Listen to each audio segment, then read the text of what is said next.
दोस्तों, एक कचहरी परिसर में एक वकील साहब होते हैं, उनका नाम प्रेम प्रकाश होता है। और जो प्रेम प्रकाश होते हैं, उनका जो स्वभाव होता है बहुत ही अच्छा होता है। उनका सभी वकील पर जो वहाँ कचहरी परिसर में होते हैं, उनसे उनकी मित्रता काफी अच्छी होती है। दोस्तों, क्योंकि उनका जो बोलने का स्टाइल था, वो काफी लोकप्रिय था। दोस्तों, जो भी अधिकारी या जज वहां पर आता था उस न्यायालय में, वो उनकी बातों पर फिदा हो जाता था। उनको अपना एक नजदीकी मित्र मानने लगता था। दोस्तों नमस्कार, आदाब, सत श्री अकाल। मैं पंकज कुमार, चर्चाविद पंकज पर हाजिर हूँ। आज एक ऐसी कहानी के साथ आप सुनेंगे, आप सुनकर चौंक जाएंगे। दोस्तों, मैं जो इस कहानी की बात करने वाला हूँ वो बिहार की है। बिहार का एक जनपद न्यायालय होता है। उस न्यायालय में कचहरी परिसर पर एक वकील साहब होते हैं, उनका नाम प्रेम प्रकाश होता है। प्रेम प्रकाश और सत्र न्यायालय में एक जज साहब अपॉइंटमेंट होकर आते हैं, उनका नाम रमेश होता है। दोस्तों, रमेश और प्रेम प्रकाश की जैसे वो आते हैं, इतनी नजदीकियां बढ़ती हैं कि प्रेम प्रकाश को रमेश इतना चाहते थे कि वो एक भाई से बढ़कर चाहते थे, भाई जैसे संबंध थे। दोस्तों, यदि रमेश की फैमिली में कोई फंक्शन होता था तो रमेश के यहाँ पर प्रेम प्रकाश का पूरा परिवार आता था। प्रेम प्रकाश के परिवार में उनके एक लड़का और दो लड़कियां थी। दोस्तों, लड़कियां जो थी वो बीए एलएलबी करके वो भी जज बनना चाहती थी। जो लड़का था, दोस्तों लड़का सिविल सर्विस की तैयारी कर रहा था। वो उसका सपना था कि मुझे प्रशासनिक अधिकारी बनना है, इसलिए वो सिविल सर्विस की तैयारी कर रहा था। दोस्तों, रमेश के यहाँ पर एक फंक्शन होता है, उनके जो लड़के का बच्चा होता है, लड़का, उसका जन्मदिन मनाया जाता है। वहां पर दोस्तों प्रेम प्रकाश का पूरा परिवार आता है। जब वहां प्रेम प्रकाश का पूरा परिवार आता है तो दोस्तों जो रमेश की एक लड़की थी, उसका नाम रविता था। रविता और प्रेम प्रकाश का लड़का जिसका नाम प्रदीप था, प्रदीप और वहां पर आता है और वो रविता होती है, रविता से बातें करता है। क्योंकि उनका जो शक का दायरा इसलिए नहीं माना जाता है कि प्रेम प्रकाश और रमेश की जो दोस्ती होती है वो एक भाई की तरह होती है, और बच्चे भी अपने आप में भाई बहन की तरह वो समझते हैं। मगर प्रेम प्रकाश का जो लड़का प्रदीप होता है और उस रविता के बीच में दोस्तों उसी जन्मदिन सेलिब्रेशन के, जब जन्मदिन सेलिब्रेशन होता है, वहां से ही उनका आपस में कॉन्टेक्ट नंबर शेयर कर लेते हैं। और शेयर करने के बाद दोनों के बीच में आपस में बातें होने लगती हैं। दोस्तों, इसकी पता ना तो रमेश को थी और ना प्रेम प्रकाश को थी। दोनों को, किसी की फैमिली को कोई पता नहीं थी। मगर रमेश की लड़की रविता और प्रेम प्रकाश का लड़का प्रदीप, दोनों के बीच एक लव स्टोरी, एक प्रेम प्रसंग और प्रेम संबंध चलने लगता है। जब प्रेम संबंध चलने लगता है दोस्तों, उनकी आपस में बातें होने लगती हैं। कोई भी, रमेश के यहाँ कोई भी कार्यक्रम होता है तो प्रेम प्रकाश का पूरा परिवार जाता है और उसे वो अपनी आंखें सेकने के लिए, प्रदीप भी उस कहीं भी हो मगर उस कार्यक्रम में शामिल होता है। दोस्तों, ये कहानी सिलसिला लगभग 3 वर्ष तक चलता रहता है। रमेश अपनी लड़की के लिए लड़का देखने के लिए पास के ही एक जिला में जाते हैं और वह लड़का डीएसपी होता है। दोस्तों, डीएसपी होता है, वह डीएसपी के लिए अपनी लड़की रविता की शादी करना चाहते हैं। और जब ये रविता को पता लगती है तो रविता अपने पिता रमेश से कहती है कि मैं शादी जो प्रकाश अंकल का बेटा है प्रदीप, उससे करना चाहती हूँ। ये बात जब रमेश सुनते हैं तो रमेश सुनकर उनके पैरों तले जमीन खिसक जाती है कि मेरा जो प्रेम प्रकाश है एक भाई है और मैं उसे भाई मानता हूँ। अपने भाई के लड़के के लिए तेरी शादी कैसे कर सकता हूँ? बेशक मेरा मित्र है मगर मैं उसे भाई से ज्यादा दर्जा देता हूँ। उसका जो मेरे प्रति व्यवहार है एक भाई की तरह, मैं उसके लड़के के साथ तेरी शादी कतई नहीं कर सकता। दोस्तों, रविता जब ये सुनती है तो रविता ये प्रदीप से कहती है और प्रदीप अपने घर पर प्रेम प्रकाश को बोलता है कि पिताजी, मेरी शादी में जो रमेश अंकल हैं उनकी लड़की से करना चाहता हूं, उनकी लड़की रविता से मैं शादी करना चाहता हूं। जब ये प्रेम प्रकाश सुनते हैं यह बात तो उनके पैरों तले जमीन खिसक जाती है और कहते हैं कि तू ये क्या शब्द बोल रहा है, यह तो कतई नहीं हो सकता, ये किसी भी हालत में ये निर्णय मैं नहीं ले सकता हूं, क्यों ना कुछ हो जाए। दोस्तों, यह बात जब प्रदीप सुनता है तो दोनों के परिवार वाले आपस में शादी की नहीं मानते हैं। रविता से रमेश समझाते हैं, कहते हैं कि बेटा, मैं जिस लड़के से शादी करना चाहता हूं वो बिहार पुलिस में डीएसपी है और डीएसपी से मैं तेरी शादी करना चाहता हूं। रविता बिल्कुल नहीं मानती है और रविता कहती है कि मैं प्रदीप से ही शादी करूंगा, क्योंकि दोस्तों प्रदीप शुरुआत से ही सिविल सर्विस की तैयारी कर रहा था।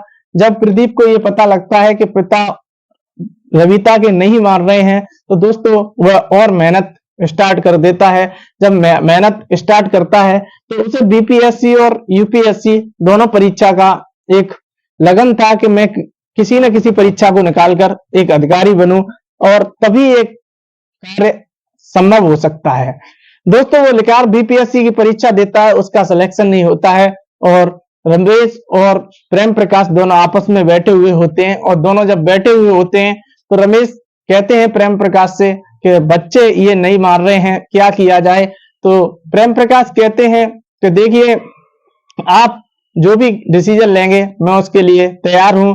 तो रमेश सोच लेते हैं बच्चों की हट के आगे हमारा जो भी निर्णय है वो नहीं चलेगा, इसलिए रमेश रविता की शादी प्रदीप के साथ कर देते हैं।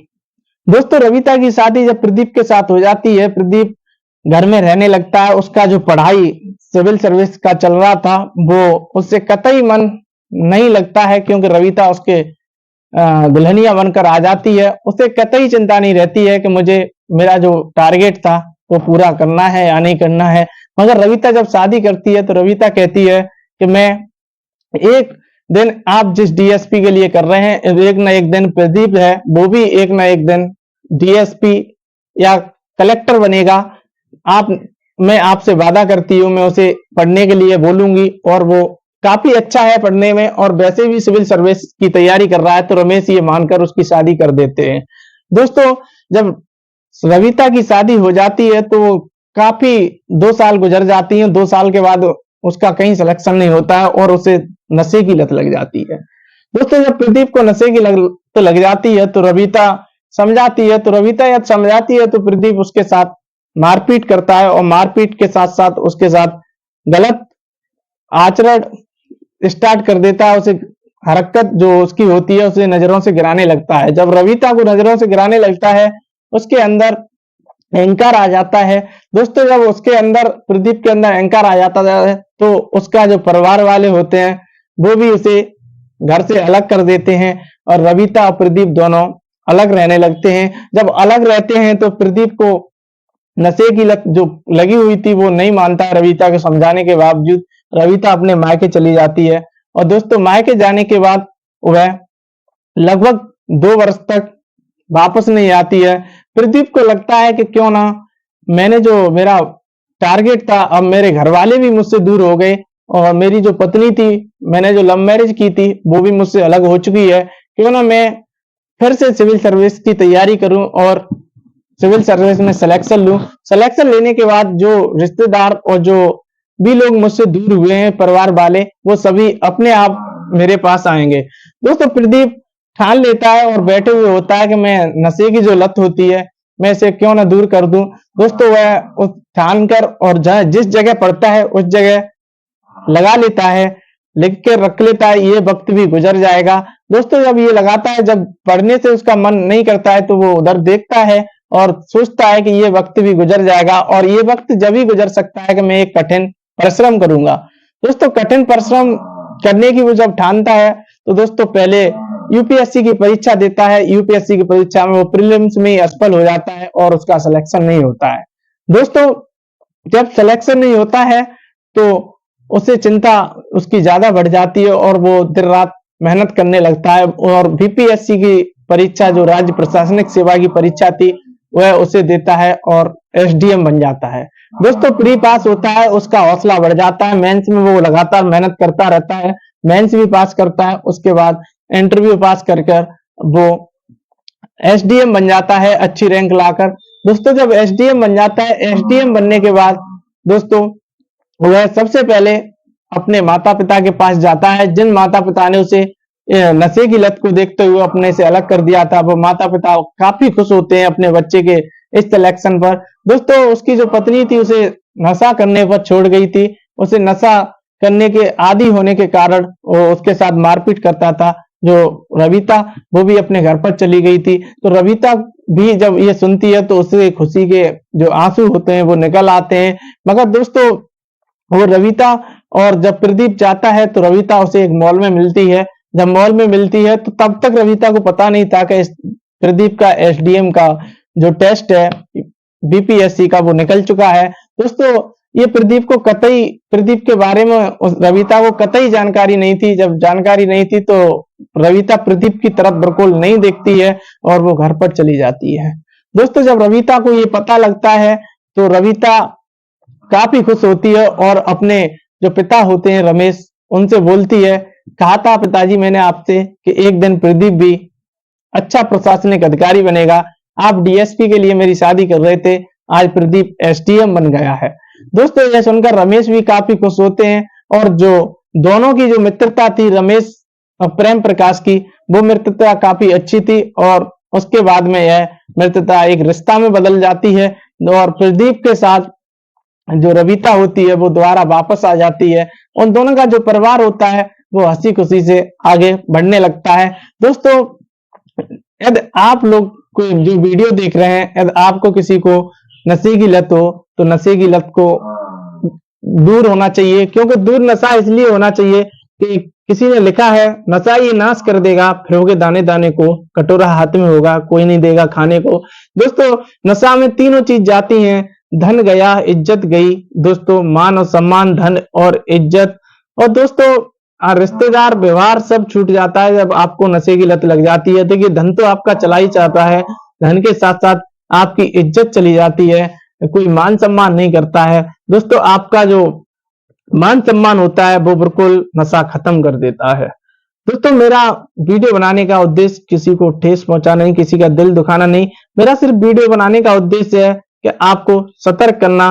दोस्तों आप अपनी राय कमेंट बॉक्स में जरूर दें। यदि कोई भी कुछ ठान ले तो क्यों ना पूरा कर सकता है, यदि वो जो ठाना हुआ है वो दिल से होना चाहिए। आपने बिहार के माझी की कहानी, दशरथ माझी की कहानी तो सुनी होगी कि उनकी पत्नी बीमार होने पर उनकी मृत्यु हो जाती है। उसके बाद में दशरथ माझी जो रास्ता था वो काम से घूमकर 10-15 किलोमीटर दूर था और वैसे सीधे पहाड़ बीच में पड़ता था, 2 किलोमीटर दूर था। दोस्तों ठान लेता है कि मैं क्यों ना इस पहाड़ को काटकर सीधा रास्ता बना दूं कि आगे से कोई दूसरा व्यक्ति, ऐसा मेरी पत्नी के साथ जो दुर्घटना हुई है वो किसी अन्य के साथ न हो, इसलिए वो सीधा रास्ता बना देता है। दोस्तों इंसानियत के जो होती है वो अपने आप में सबसे बड़ी होती है। दोस्तों आप अपनी कमेंट बॉक्स में राय जरूर दें। धन्यवाद। और हमारा चैनल आपने सब्सक्राइब नहीं किया हो तो चैनल को सब्सक्राइब करें, वीडियो को लाइक करें, शेयर करें, कमेंट करें।